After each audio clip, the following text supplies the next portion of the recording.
Hello, আমি Jaya and আবারও চলে এলাম আরও একটা মিনি ব্লগ নিয়ে।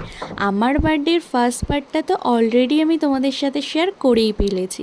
সেদিনকে ছিল ডিউটি সকালে অ্যান্ড আসার পথে পৌশালি দিল সারপ্রাইজ, তো সেটা তো আমি তোমাদের সাথে অলরেডি শেয়ার করেই ফেলেছি। আর এটা ছিল বাড়িতে সেলিব্রেশন, আর এবারের বার্থডেটা প্রত্যেকবারের বার্থডে থেকে একটু বেশি স্পেশাল। তো কারণটা তোমরা আস্তে আস্তে খুব তাড়াতাড়ি জানতে পেরে যাবে। শুধু এইটুকু এখন বলবো, এটা ছিল আমার কাছে এই বছরের মতো, মানে এত যে বছর গেল বার্থডে, তার মধ্যে এটা খুবই স্পেশাল। রিজনটা খুব তাড়াতাড়ি তোমাদের সামনে আমি নিয়ে আসবো, তো সেটা তো পরে বলবোই।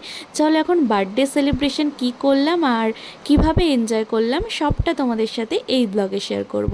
তো কেক কাটিং থেকে শুরু করে সব কিছুই। অ্যান্ড আমার এই ড্রেসটা, কোয়ার্ড সেটটা কেমন লাগছে আমাকে পরে অবশ্যই জানিও।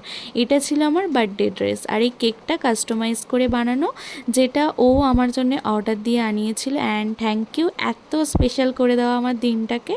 তো এইভাবে আমার 2025-এর বার্থডেটা এত স্পেশাল করে দিয়েছিল। তো থ্যাংক ইউ সবাইকে। অ্যান্ড আমি চাই সবাইভাবে ভালো থেকো আমার সাথে, আমি সবাইকে নিয়ে যেন ভালো থাকতে পারি। তো চলো, আমার বার্থডেটা এইভাবে আমি কাটালাম। তোমাদের কেমন লাগলো অবশ্যই কমেন্ট করে জানিও। আজকের মতো টাটা, দেখাবার নেক্সট ভিডিও।